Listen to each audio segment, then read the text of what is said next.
بسم اللہ الرحمن الرحیم۔ گمنام ہیرو کے معزز ناظرین السلام علیکم۔ آئیے چلتے ہیں کہانی کی طرف۔ کیا تم براہ راست میرے سامنے نہیں آ سکتے تھے؟ آ سکتا تھا، لیکن تم نے موقع ہی نہیں دیا۔ میں تمہاری کار کی عقبی نشست پر لیٹا ہوا آرام کر رہا تھا کہ تم نے آتے ہی اچانک گاڑی چلا دی۔ پچھلی نشست سے معصومانہ لہجے میں کہا گیا۔ میرا پارا چڑھ گیا۔ میری کار کے چاروں دروازے لاک تھے، پھر تم اندر کیسے گھسے؟ سستی گاڑیاں بنانے کے چکر میں جاپانی بہت بودے تالے استعمال کرنے لگے ہیں۔ میں باہر کھڑے کھڑے تھک گیا تو تمہاری کار کے تالے پر تباہ آزمائی کی اور وہ پہلی ہی کوشش میں کھل گیا۔ اگر میں کہیں اور سستانے بیٹھ گیا ہوتا تو تم اس وقت مجھے گنچا دے کر صاف نکل گئے ہوتے۔ میں نے جلا کر پوری قوت سے کار کے بریک لگا دیے۔ تمہاری ایسی کی تیسی فوراً میری گاڑی سے اترو اور یہاں سے 9-2-11 ہو جاؤ، ورنہ میں مار مار کر تمہارا پلیتھر نکال دوں گا۔ تم غلط سمجھ رہے ہو، وہ جلدی سے بولا۔ میں تمہاری نگرانی نہیں کر رہا تھا بلکہ تم سے ملنے کے چکر میں تھا۔ بکواس مت کرو، میں غصے میں حلق کے بل گرایا۔ تمہیں مجھ سے ملنا ہی ہوتا تو تم فون پر بھی مجھ سے رابطہ کر سکتے تھے، اس کے لیے تمہیں میری کار میں جھک مارنے کی ضرورت نہیں تھی۔ تم ٹھیک کہہ رہے ہو، اس کی مغموم آواز ابری۔ تمہارا فون نمبر میں نے ماچس کی ڈبیا پر لکھا تھا۔ تیلیاں ختم ہو گئی تو میں نے بے دھیانی میں خالی ڈبیا پھینک کر نئی ماچس خرید لی۔ مجھے تمہارے فلیٹ پر جانے سے منع کیا گیا تھا کیونکہ وہاں تمہارے ساتھ کچھ اور لوگ بھی مقیم ہیں۔ تم خود بتاؤ کہ ایسی صورتحال میں اور کیا کرتا۔ میں نے کیبن لائٹ آن کر کے قہربار نظروں سے اس کا جائزہ لیا۔ وہ ایک چاقو چوبند اور معصوم صورت نوجوان تھا، لیکن اس کی معصومیت میں ایک عجیب سی پیشہ ورانہ کرخت کی نمایاں تھی جو بھیڑیے کے بچے کی آنکھوں میں پیدائش کے وقت سے ہی چمکنے لگتی ہے۔ میرا فون نمبر تم نے ضائع کر دیا۔ میری کار کے جاپانی تالے ناقص ہیں۔ میرے فلیٹ میں تخلیے کی گنجائش نہیں ہے۔ یہ سارے بہانے تو تم نے بنا لیے، لیکن اب مجھے کہاں لے جانا چاہ رہے ہو؟ میں نے اسے گھورتے ہوئے تلخ احتجاجیہ لہجے میں سوال کیا اور اس نے کسی فرما بردار بچے کی طرح اپنا سر جھکا لیا۔ تم نے ابھی تک اپنا جوابی کوڈ نہیں دہرایا، اس نے آہستگی سے مجھے یاد دلایا۔ میں کیسے سمجھ لوں کہ میں صحیح آدمی سے مخاطب ہوں؟ ہمارے یہاں غلطیوں پر معافی کا کوئی رواج نہیں ہے۔ میرے دل کی گہرائیوں سے ایک ثقیل سی گالی ابری لیکن زبان تک آ کر اٹک گئی اور میں نے اسی تلخ لہجے میں کہا، مجھ سے اڑنے کی کوشش نہ کرو، تمہارے رویے سے ظاہر ہو رہا ہے تم مجھے پہچان چکے ہو، اس لیے میں کوڈ کا سوانگ رچانے کی ضرورت محسوس نہیں کرتا۔ تم نے میرے ساتھ چال بازی کی کوشش کی تو یہ سن لو کہ میں کوئی اچھا آدمی نہیں ہوں۔ مجھے معلوم ہے۔ اس نے سادگی کے ساتھ میری آخری فکرے کی تائید کی۔ پھر وہ عقبی دروازہ کھول کر کار سے نیچے اترا اور نہایت اطمینان سے میرے برابر میں پیسنجر سیٹ پر براجمان ہو گیا۔ ہمیں ڈیفنس چلنا ہے۔ قدرے توقف کے بعد اس نے مجھے آگاہ کیا۔ میرے پاس وقت نہیں ہے، میں نے بے بسی کے ساتھ جلاہٹ کے ساتھ کہا۔ وقت میرے پاس بھی نہیں ہے۔ اس کا لہجہ معذرت خواہانہ تھا۔ تمہارا فون نمبر ضائع کر کے میں نے خاصا وقت گنوا دیا ہے۔ وہاں بہت شدت کے ساتھ تمہارا انتظار ہو رہا ہے، لیکن میں کسی اور سے ملنے جا رہا ہوں، وہ بھی میرا منتظر ہوگا۔ میں نے ایک ایک لفظ پر زور دے کر بنائے ہوئے لہجے میں کہا، میری اپنی بھی کچھ مصروفیات ہیں۔ مجھے بتایا گیا تھا کہ تمہاری رگ رگ میں قوم پرستی کو کوٹ کر بری ہوئی ہے۔ اس نے آزردہ ہو کر برائی ہوئی آواز میں کہا، اس لیے مجھے تم کو لے جانے میں کوئی دشواری پیش نہیں آئے گی، لیکن ان لوگوں کے اندازے غلط ثابت ہوئے۔ تم تو بہت ضدی اور سخت گیر معلوم ہوتے ہو۔ میں نے کیبن لائٹ آف کر کے گاڑی ایک جھٹکے کے آگے بڑھا دی۔ میں نے چوراہے سے بائیں طرف مڑنے کی بجائے بتایا ہوا راستہ اختیار کیا تھا۔ میں اب تک یہ نہیں سمجھ سکا کہ قوم پرستی جیسے جذبے سے تم لوگوں کا کیا تعلق ہے۔ اپنے لیے سگریٹ سلگانے کے بعد میں نے تلخ لہجے میں کہا، ہم پس پردہ رہ کر قومی مفادات کی حفاظت کا مقدس فریضہ پورا کرتے ہیں۔ سروسز انٹیلیجنس کے آدمی ہو، میں نے کاٹدار لہجے میں کہا، پر وہ سے مراد خفیہ ادارے ہی نہیں ہوتے، وہ لوگ ایک کائنات ہیں، ان سے ہمارا کوئی تعلق نہیں ہے۔ ایک سانس لے کر بولا، آخر تم کیا بلا ہو؟ میں نے چڑچڑے لہجے میں پوچھا۔ وردیاں فوج سے ملتی جلتی ہیں، ڈسپلن کا بھی وہی، تم پس پردہ کیسے ہو سکتے ہو؟ ضروریات کے تحت ہم ہر بحروب اپنانے کے وسائل رکھتے ہیں۔ اس کے لہجے میں ہلکا سا غرور پیدا ہو گیا۔ بس یوں سمجھ لو کہ ملکی سلامتی کے ان شعبوں کی دیکھ بھال کرتے ہیں جن پر ہمارے مقامی یا بین الاقوامی مجبوریوں کی وجہ سے نظر رکھ سکتے ہیں۔ بعض اوقات ہم کو اپنے فرائض کی انجام دہی سے تجاوز بھی کرنا پڑ جاتا ہے۔ میں نے معنی خیز انداز میں اپنے سر کو جنبش دے کے، ارد گرد بھی تم ہی لوگوں کا حفاظتی حصار پھیلا ہوا ہوا ہے۔ میں نے ادھر گھومنے والی کئی غیر ملکی سفارتکاروں کی طرف اشارہ کیا۔ وہ دھیرے سے ہنس دیا۔ میں تمہارے قیاسات پر کوئی پابندی نہیں لگا سکتا، لیکن اتنا تو تم بھی جانتے ہوگے کہ اس حساس ترین ادارے میں کسی کا بھٹک کر جا نکلنا ناممکنات میں سے ہے۔ لوگوں کی ہڈیاں پسلیاں توڑ دی جاتی ہیں۔ وہ مذموم عزائم کے کچے راستوں اور متروک گزرگاہوں سے ممنوعہ علاقوں میں، اور یہ سمجھتے ہیں کہ ان کی گاڑیوں کی سفارتی نمبر پلیٹ کی وجہ سے لوگ انہیں نظر انداز کر دیں گے۔ اس کی باتیں میرے لیے یک بیک دلچسپ رخ اختیار کرنے لگی تھی، لیکن میں نے تو سنا تھا کہ ایسے لوگوں پر گنڈے حملہ کرتے ہیں۔ میں نے کہا، اس علاقے کے باقاعدہ محافظ سفارتی مراعات کا لحاظ کرنے پر مجبور ہو جاتے ہیں تو مجبوراً ان ہی سادہ پوش گنڈوں کو حرکت میں آنا پڑتا ہے جو قانون اور حکومت کی پابندیوں کی پرواہ نہیں کرتے۔ تم نے یہ ضرور سنا ہوگا کہ پولیس ہفتوں ایسے گنڈوں کی تلاش میں سرگرداں رہتی ہے جو معزز مہمانوں کی بے حرمتی کے مرتکب ہوتے ہیں، لیکن آج تک ایسے کسی سرکش کی گرفتاری کی کوئی خبر میری نظر سے نہیں گزری۔ کیسے گزرتی؟ وہ عارفانہ انداز میں ہنسا۔ ان کی سرپرستی کرنے والوں کے ہاتھ بہت لمبے ہیں۔ پچھلی بار میرا جس حاک سے واسطہ پڑا تھا وہ بہت خشک مزاج اور کام گو تھا۔ اپنی پوری کوشش کے باوجود میں اس کی زبان سے کوئی غیر ضروری بات اگلوانے میں کامیاب نہیں ہو سکا تھا، لیکن یہ شخص محتاط ہونے کے باوجود گفتگو کی حد تک بخیل نہیں تھا۔ وہ اشاروں کنایوں میں کسی ایسے کام کی باتیں بتا گیا تھا جن کے سہارے میں اندازہ لگا سکتا کہ میرا واسطہ کن لوگوں سے پڑا ہوا تھا اور ان کا طریقہ کار کیا تھا۔ اگر وہ روایتی انداز میں قانون کی لکیروں کو پیٹنے والے سرکاری اہلکار ہوتے تو میرے ماضی سے واقف ہوتے ہی مجھے ہتھکڑیاں لگا کر کسی زندہ میں جھونک دیتے اور میری فراہم کی ہوئی معلومات سے کوئی سنسنی خیز فائدہ اٹھانے کی بجائے اپنی پوری قوت اور صلاحیتیں اس امر میں صرف کر دیتے کہ مجھے عدالت سے کڑی سزا دلوا سکیں۔ لیکن ان لوگوں کی سوچ ہی مختلف تھی۔ وہ انفرادی آزادیوں کے تحفظ کے بجائے قومی تحفظ کے لیے کام کرتے تھے، اس لیے قانون اور جرم کے بارے میں ان کا فلسفہ ہی مختلف تھا۔ اسی وجہ سے انہوں نے میری ماضی سے واقف ہونے کے باوجود اسے زیادہ کریدنے کی کوشش نہیں کی تھی، بلکہ مجھے ایک ایسے شخص کی حیثیت سے تکریم دی تھی جو ملا سرکار جیسے شفاق اور سازشی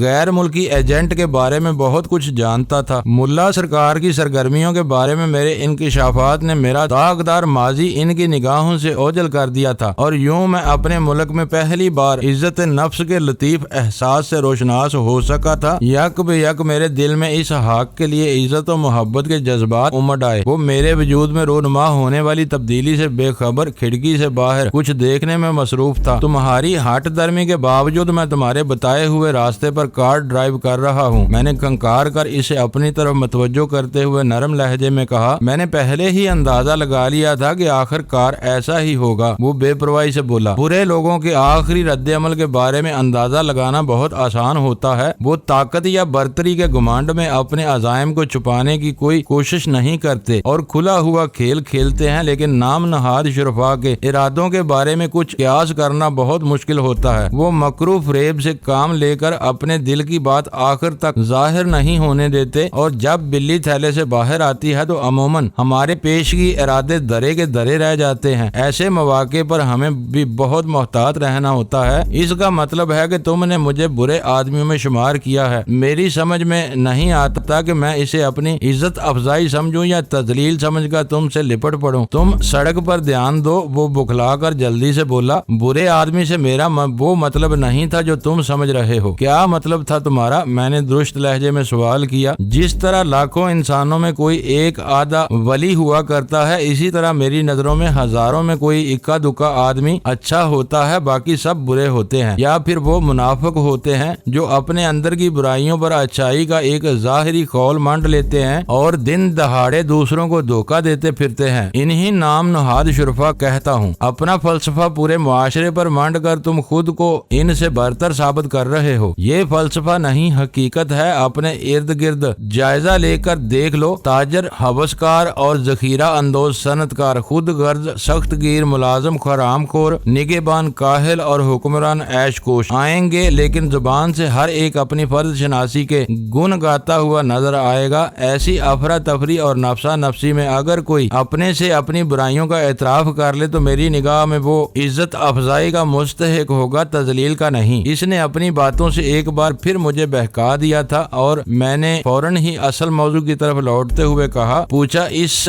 راستے سے تم مجھے کہاں لے جا رہے ہو؟ ڈیفینس، اس کے ایک لفظی معصومانہ جواب نے میرا خون سلگا کر رکھ دیا۔ ڈیفینس تمہارے ابا جان کی بیٹھک نہیں، ایک آبادی ہے، تم مجھے وہاں کس مقام پر لے جانا چاہ رہے ہو؟ میں نے چیخ کر سوال کیا تھا۔ ہماری اصطلاح میں اسے آج کل پوائنٹ 4 کہا جاتا ہے، اس نے کہا، اور مجھے یاد آیا کہ پچھلی ملاقات میں میری ویرا کے مکان کے بارے میں جاننے کے بعد کرنل اپنے فربا اندام ماتحت کو یونٹ 4 نامی نفری ادھر روانہ کرنے کی ہدایت کی تھی۔ شاید اسی مسلح دستے کے حوالے سے اس پوائنٹ 4 قرار دے دیا گیا تھا۔ یہ وہی مکان تو نہیں جہاں کئی دن پرانی ایک لاش پڑی ہوئی ہے؟ میں نے پوچھا۔ وہی مکان ہے، اگر تم کو اس کے بارے میں کیسے معلوم؟ میرے سوال پر وہ حیران رہ گیا تھا۔ اس شہر میں رہتا ہوں تو یہاں کی بری بلی خبروں کو آگاہ رہنا پڑتا ہے، لیکن پوائنٹ 4 پر یک بیک میری کیا پیش آ گئی؟ وہ مورچہ تو تم ہی لوگوں کو سنبھالنا تھا۔ وہاں داڑھی والا ایک شخص پکڑا گیا ہے، اس نے میرے اعصاب پر کسی دھماکہ خیز بم کی طرح اثر انداز، شاید اس کی شناخت کے لیے تمہیں بلایا گیا ہے۔ وہ ملا سرکار تو نہیں ہے؟ میں نے اضطراری لہجے میں سوال کیا۔ یہ سب معلوم نہیں، ہم لوگ باہر جاڑیوں میں چھپے ہوئے تھے اور ہمیں اس مکان پر آنے والے کسی بارش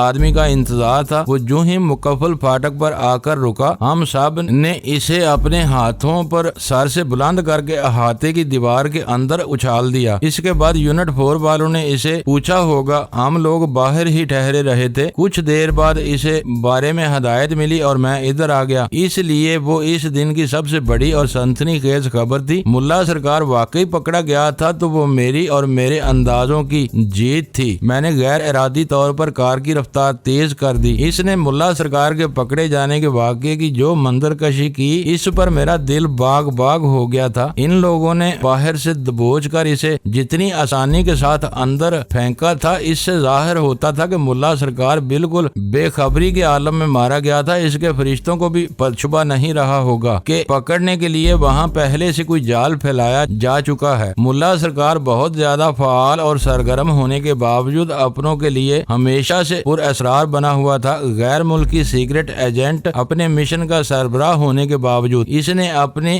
آپ کو نہایت کامیابی سے سیگا راز میں رکھا ہوا تھا۔ اسی وجہ سے اس کے بڑوں کو اس کی شناخت کے لیے میری ضرورت پیش آ گئی تھی۔ ویرا کے متروک مکان میں پہنچا تو ملا سرکار کی گرفتاری کے آہنی پھاٹک کھول دیا گیا تھا۔ وہاں 2 چاقو چوبند سادہ محافظ پہرے پر مامور تھے۔ اندر پورچ میں سیاہ رنگ کی ایک نئے ماڈل کی گاڑی کھڑی تھی۔ نئے ماڈل کی 2 برق رفتار گاڑیاں بھی موجود تھیں، جو عام طور پر وہاں خاصی چہل پہل نظر آ رہی تھی۔ اس کی وجہ سے مجھے اندر تک بلا تعارض داخلے کی اجازت ملتی گئی۔ ڈرائنگ روم خالی تھا، لیکن اس سے آگے اندرونی حصے میں سادہ پوش لوگوں کی خاصی بھیڑ تھی۔ مجھے دیکھتے ہی ان میں سے 2 شناسا چہرے پرتپاک انداز میں میری طرف بڑھے۔ ان میں سے ایک کرنل اور دوسرا میجر کی وردی میں مل چکا تھا۔ تمہارا اندازہ بالکل درست ثابت ہوا، ہم نے اس مردود یا ملا سرکار کو پکڑ لیا ہے، کرنل نے مجھ سے ہاتھ ملاتے ہوئے پرجوش لہجے میں کہا، لیکن وہ ہماری توقع سے زیادہ ڈھیٹ اور مکار ثابت ہوا ہے۔ اپنی اصلیت کا اقرار کرتا ہے اور نہ اپنی ناپاک سرگرمیوں کا قبول کرنے پر آمادہ ہے۔ حال میں موجود افراد کو شاید میری متوقع آمد اور افادیت کا علم پہلے سے تھا، اس لیے میرے وہاں پہنچتے ہی راہداری کے وسط سے بھیڑ چھٹنے لگی۔ میں نے دیکھا کہ چھت میں پنکھے کے آہنی ہک سے رسی کے سہارے ایک ننگ دڑنگ شخص الٹا لٹکا ہوا تھا۔ سر سے پیر تک اس کے بدن پر انڈر ویئر کے سوا کوئی لباس نہیں تھا۔ ان لوگوں نے اس کے دونوں پاؤں نائلون کی رسی سے باندھ کر اسے الٹا لٹکایا ہوا تھا۔ اس کے جسم پر ذرا سی جنبش نہیں تھی اور وہ دونوں ہاتھ بے جان انداز میں نیچے لٹک کر فرش کو چھو رہے تھے۔ اس شخص کی پشت میری جانب تھی۔ میں لپک کر سامنے گیا تو اس کے چہرے پر نگاہ پڑتے ہی میرے منہ سے بے اختیار ایک تعصب امیز آواز آزاد ہو گئی۔ اس شخص کی آنکھیں بند تھیں، شاید وہ تشدد کی وجہ سے بے ہوش ہو چکا تھا۔ اس کے چہرے پر سیاہ اور سفید داڑھی ضرور موجود تھی، لیکن وہ ملا سرکار ہرگز نہیں تھا۔ یہ ہمارا مطلوبہ آدمی نہیں ہے، میں نے فیصلہ کن لہجے میں اعلان کیا تو وہاں ہلچل سی مچ گئی۔ سب بکھلائے ہوئے انداز میں یوں ایک دوسرے کو دیکھنے لگے تھے جیسے یک بیک ان کے سروں پر سینگ نکل آئے ہوں۔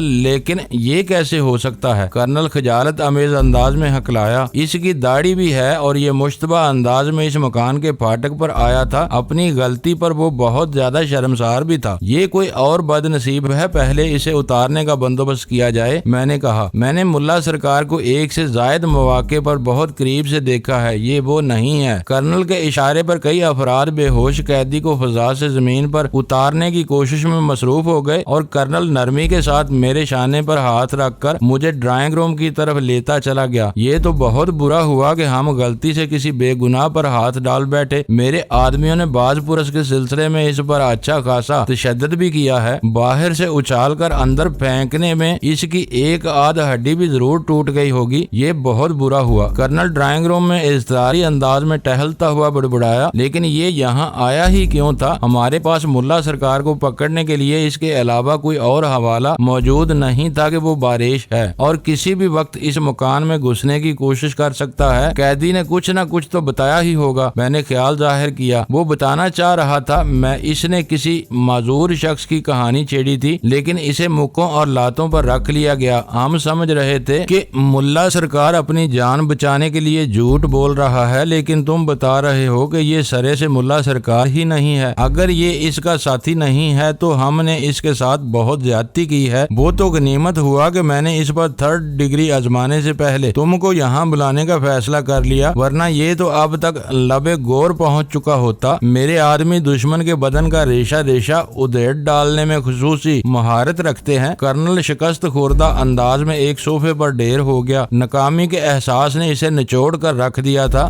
غلط آدمی کے پکڑے جانے کی خبر آنن فانن میں ہر طرف پھیل گئی اور اسی کے ساتھ ساری چہل پہل ایک المناک خاموشی میں تبدیل ہو گئی۔ آپریشن کی کامیابی کے نشے میں سرشار جوانوں کے لیے وہ خبر بد کسی ناگہانی صدمے سے کم نہیں تھی۔ ان میں سے ہر ایک کی حالت اس شخص جیسی تھی جسے پہاڑ کی چوٹی سر کرنے سے لمحہ بھر پہلے ٹانگ پکڑ کر گہری کھائی میں گھسیٹ لیا گیا ہو اور اس کے رسوں کو آگ لگا دی گئی ہو۔ دوسری طرف میرا ذہن بہت تیزی کے ساتھ اس واقعے کا تجزیہ کرنے میں مصروف تھا۔ میں اس بارش شخص کی وہاں آمد کو ایک اتفاق سمجھنے کے لیے آمادہ نہیں تھا۔ وہ یقینی طور پر ملا سرکار کی کوئی گناہونی سازش تھی جس پر بے ہوش قیدی ہی ہوش میں آنے کے بعد کچھ روشنی ڈال سکتا تھا۔ میں ڈرائنگ روم میں کرنل کے ساتھ بیٹھا سگریٹ پھونکتا رہا۔ میں فلیٹ سے سیٹھ حبیب جوانی کی بیوی کو اغوا کرنے کا منصوبہ بنا کر نکلا تھا، لیکن باہر آتے ہی اس ناگہانی فکریے میں الجھ گیا۔ مجھے اندازہ تھا کہ سلطان شاہ فلیٹ میں نہایت بے چینی کے ساتھ میری کال کا انتظار کر رہا ہوگا، جبکہ میں اس معاملے کو ادھورا چھوڑ کر وہاں سے نکل نہیں سکتا تھا۔ اس لیے میں نے وہیں سے فلیٹ فون کر کے سلطان شاہ کو بتایا کہ میں کسی اور کام میں الجھ گیا تھا جس کی وجہ سے میرے پروگرام میں کچھ غیر ضروری تاخیر ہو سکتی تھی۔ سلطان شاہ نے میرے محتاط لب و لہجے سے میری مجبوری کا اندازہ لگا لیا اور گفتگو کو طول دینے کی کوئی کوشش نہیں کی اور میں نے چند فکروں کے تبادلے کے بعد سلسلہ منقطع کر دیا۔ کچھ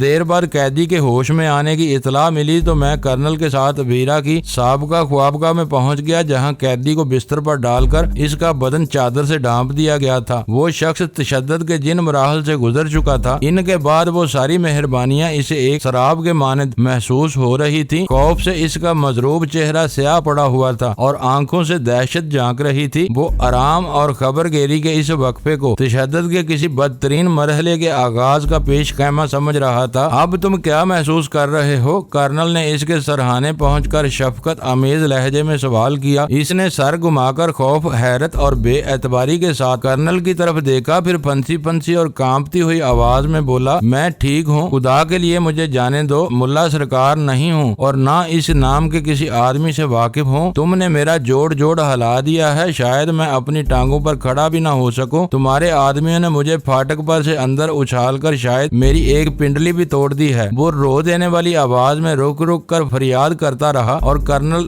دور کھڑا ترہم امیز نظروں سے اپنے اس بدنصیب قیدی کی خستہ حالی کا جائزہ لیتا رہا۔ اس کی فریاد میں قدرے طویل وقفہ آتے ہی کرنل نے یوں شروع کر دیا، تم دیکھ چکے ہو کہ ہم لوگ اپنے معاملات میں کسی رو رعایت کے قائل نہیں ہیں، ہم صرف سچ جاننا چاہتے ہیں۔ تمہیں جو کچھ کہنا ہے رکے بغیر ایک ہی بار بتاتے چلے جاؤ۔ اگر تم ہمیں اپنی سچائی اور بے گناہی کا یقین دلانے میں کامیاب ہو گئے تو ہم تمہارے ساتھ ہونے والی زیادتیوں کا ازالہ کرنے کی کوشش کریں گے۔ ہم جس قدر سنگ دل ہیں اس سے کہیں زیادہ مہربان بھی ہیں۔ کرنل کی وہ تقریر یک طرفہ اور نرمی کا مظہر تھی، جبکہ اس کی زبان سے سچ اگلوانے کے لیے اس کے سر پر دہشت کی تلواریں لٹکائے رکھنا ضروری تھا۔ اس لیے کرنل کے خاموش ہوتے ہی میں بول پڑا، لیکن یہ یاد رکھنا کہ تمہارے بیان میں جھوٹ کا ایک لفظ بھی شامل ہوا تو ہم تمہاری ہڈیوں کے سارے جوڑ توڑ کر تمہیں کچھوے سے بھی بدتر بنا دیں گے۔ میرے الفاظ پر قیدی کے تنفس کی رفتار یک بیک تیز ترین ہو گئی اور چادر کے نیچے اس کا سینہ بہت تیزی کے ساتھ پھولنا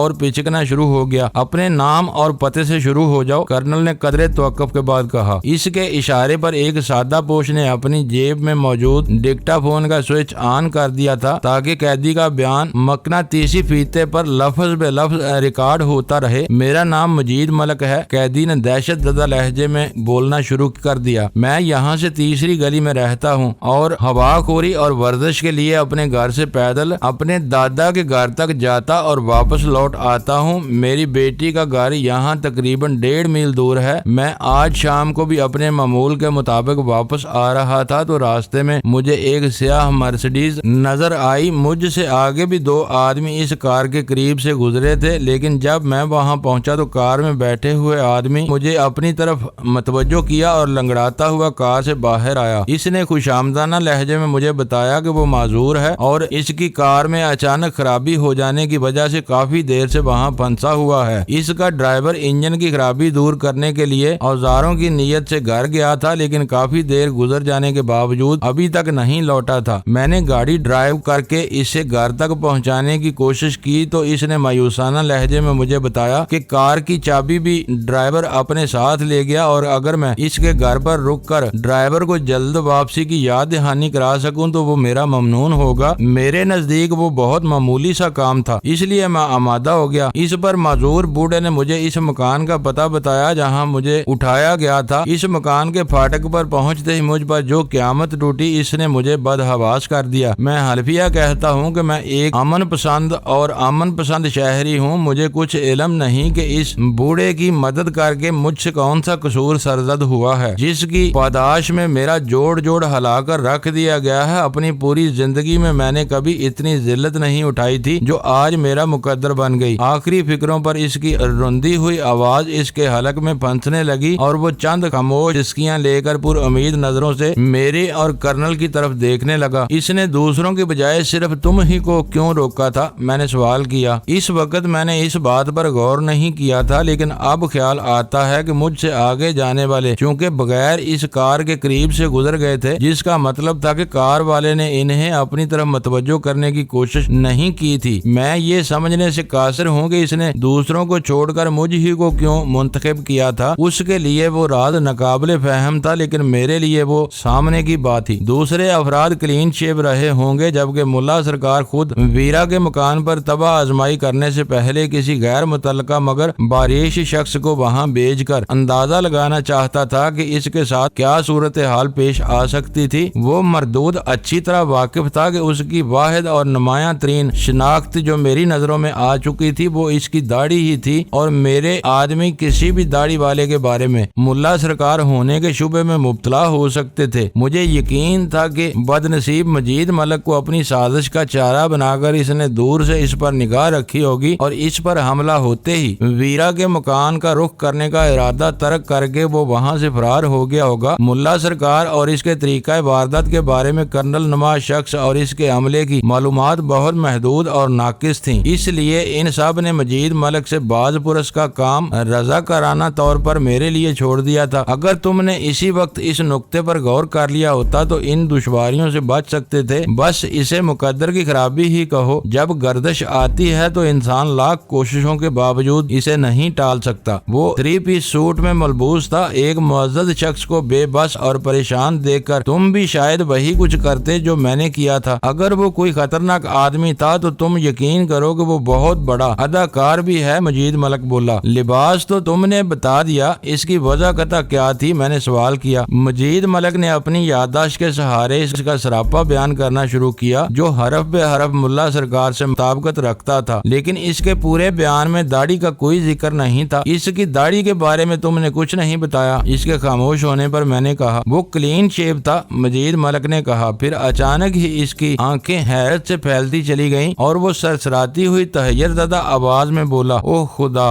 اب میں سمجھا کہ اس نے مجھے کیوں روکا تھا۔ اس نے یقیناً اپنی داڑھی تازہ صاف کی تھی۔ گھنے بالوں کے نیچے سے برآمد ہونے والی جلد نرم اور قدرے گوری تھی۔ اس کے چہرے پر واضح طور پر 2 رنگ تنگ تھے، رخساروں کا اوپری حصہ اور پیشانی وغیرہ قدرے سیاہ تھی، لیکن داڑھی والا حصہ صاف اور نرم تھا۔ اس وقت بھی مجھے وہ بات غیر معمولی نظر آئی تھی، لیکن اسی لیے میرے ذہن سے چپکی رہ گئی۔ لیکن میں سوچ بھی نہیں سکا تھا کہ وہ اپنی داڑھی مونڈ کر وہاں کسی اور داڑھی والے کا انتظار کر رہا تھا۔ اب تو تمہیں یقین کر لینا چاہیے کہ میں بے گناہ ہوں اور صرف داڑھی کی وجہ سے مارا گیا ہوں۔ تمہارا مطلوبہ آدمی وہی مرسڈیز والا تھا جو اب کلین شیو ہو چکا ہے۔ 2-4 روز میں اس کی جلد کا فرق بھی ختم ہو جائے گا اور کوئی اسے نہیں پہچان سکے گا۔ مجید ملک واقعی بہت ذہین آدمی تھا۔ وہ صرف میرے سوالات سے ہی معاملے کی تہہ تک پہنچ گیا تھا۔ مجھے محسوس ہو رہا تھا کہ مجید ملک نے اپنے انکشاف سے میرا کام بڑھا دیا تھا۔ ملا سرکار کے کوٹ مندو والے بہروب کا سحر ٹوٹ چکا تھا اور پھر اس کے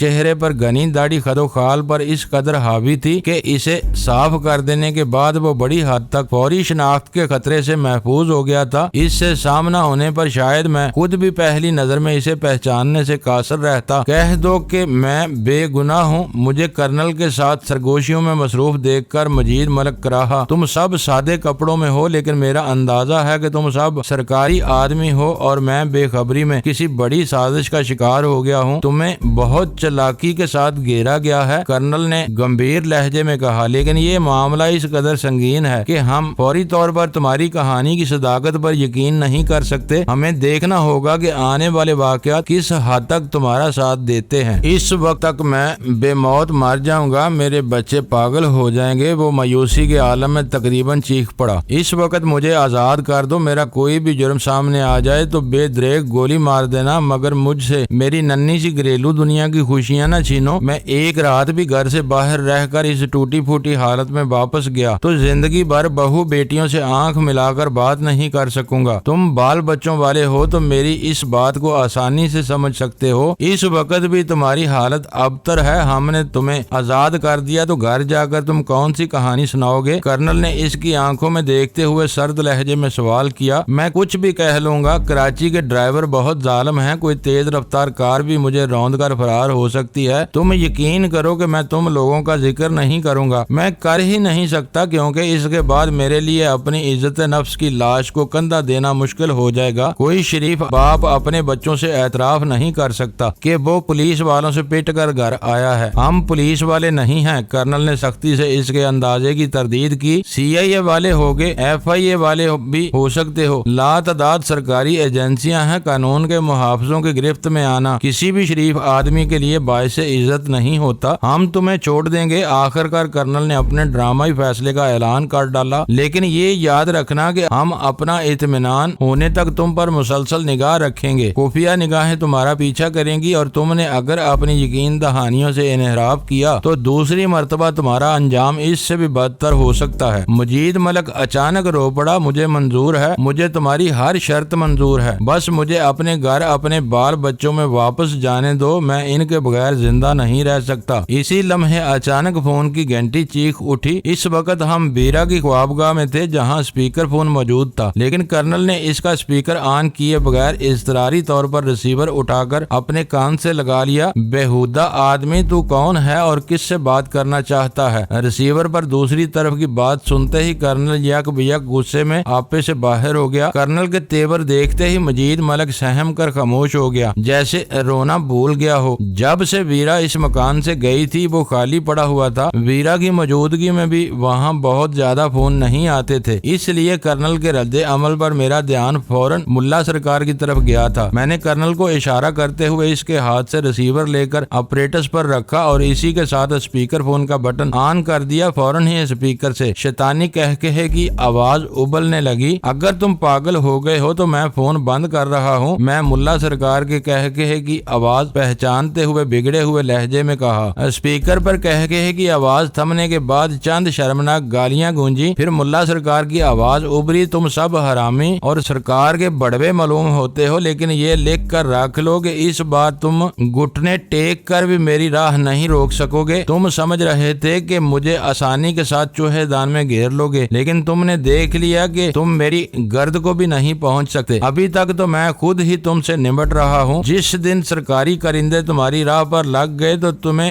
روئے زمین پر کہیں بھی امان نہیں مل سکے گی۔ میں تمہیں کچا چبا جاؤں جاؤں گا۔ میری بات کاٹتے ہوئے بلیک کیٹ ٹی کی گراہٹ ابھری۔ مجھے پتا چل چکا ہے کہ موہن داس کو جانے والے تم ہی تھے اور تم نے اسے زندہ نہیں چھوڑا ہوگا۔ تم ہاتھ لگ گئے تو یہی سلوک تمہارے ساتھ بھی ہوگا۔ بتاؤ کہ اس وقت تم نے فون کیوں کیا ہے؟ یہ بتانے کے لیے کہ ملا سرکار سے ٹکرانا بچوں کا کھیل نہیں ہے، اس کی پرغرور آواز ابھری۔ ملا سرکار تو کوٹ مندو کے حجرے میں دفن ہو گیا، اب بلیک کیٹ ٹی کی بات کرو، میں نے زہریلے لہجے میں کہا۔ تم لکھ کر رکھ لو کہ اب یہی علاقہ تمہاری سیکرٹ سروس کے سازشیوں کا مدفن بنے گا۔ وقت آنے پر سب کچھ ظاہر ہو جائے گا۔ کوٹ مندو میں تم کامیاب ضرور ہو گئے ہو، لیکن اس سے میرے پلان پر کوئی اثر نہیں پڑے گا۔ تقدس کا بحروب ختم ہونے کے بعد میں آزادی کے ساتھ اپنے ہمدردوں کی سربراہی کر سکوں گا۔ معزز ناظرین، لائک کریں، شیئر کریں اور کمنٹس باکس میں پاک آرمی زندہ باد، پاکستان پائندہ باد کا نعرہ ضرور درج کر کے اپنے ملک پر فخر کریں اور پاکستان کی بنیادیں مضبوط کرنے میں اپنا کردار ادا کریں۔ ویڈیو دیکھنے کا شکریہ۔ معزز ناظرین، اپنا خیال رکھیے گا اور ہمارے چینل کا بھی۔ ISI پاک آرمی زندہ باد، پاکستان پائندہ باد۔